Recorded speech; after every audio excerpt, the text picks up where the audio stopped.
The heart is a strange thing because it can hold so much. It can hold love, joy, grief, longing, memories, and somehow it keeps making room. And I think one of the most difficult lessons that having an open heart doesn't mean that I had to give every single piece of myself away. It's about learning how to love without leaving ourselves behind. Now, the heart chakra is the center of compassion, forgiveness, connection, emotional balance. But underneath all of that is a deeper question. Can I love without abandoning myself? Because the heart chakra is not about just loving other people. It's mainly about the relationship that we have with ourselves. And sometimes that's the relationship that we tend to neglect the most. We're taught very early what love is supposed to look like. Love means taking care of everyone else. Love means making sacrifices. Love means being understanding. Now, all of those things can be beautiful in its own way. Somewhere along the way, we learn to confuse that love with losing ourselves. We learn that being needed means being loved. We learn that saying no is being selfish. No. That just because you have boundaries, you're pushing people away. That if we put ourselves first, that we're not caring enough. And slowly, little by little, we start leaving ourselves behind. Now, I think there's something really important here. Compassion doesn't mean allowing someone else to keep hurting you. Forgiveness doesn't mean that what happened was okay. And that loving somebody doesn't mean that they have unlimited access to you. Sometimes love looks like staying. Sometimes love looks like a boundary. Sometimes love looks like, I care about you, but I can't continue like this. And sometimes the most compassionate thing that you can do is choose not to participate in something that is destroying your peace. Heart is interesting because it's both very strong and very vulnerable. It beats without you telling it to, and it consistently keeps going through joy, stress, grief, and change. And even after heartbreak, somehow it finds a way to love again. I don't think the goal here is to have your heart never broken. I think the goal is to learn how to keep your heart open without allowing everything to pass through the front door. Because an open heart still needs a door, and you get to decide who goes through that door. Now, the forest is a beautiful metaphor for the heart chakra for me. Nothing in the forest exists completely alone. The trees connect, the roots intertwine, the fallen leaves become more nourishment for new growth.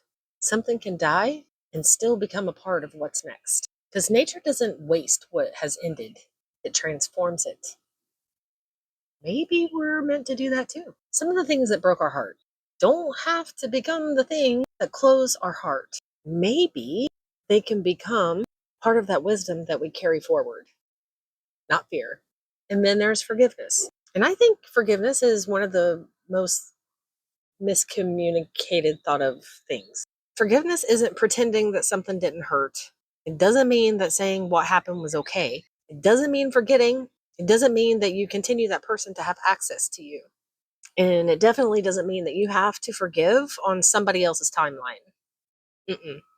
Yours, when you're ready. And sometimes forgiveness is simply releasing the weight of carrying something that was never yours to hold on to forever. Sometimes forgiveness is just simply choosing your own peace. Sometimes forgiveness is something that we actually give ourselves. Now, when the heart chakra is wounded, it doesn't always look like somebody that doesn't love. Sometimes it looks like somebody who loves so much that they disappear completely. You know, that person who gives and gives and gives until there's nothing left, who somehow feels responsible for everybody else's emotions, who oftentimes struggles to receive love, someone who believes that they can earn love by being useful, someone who protects their heart so carefully that they forget that they deserve that connection too.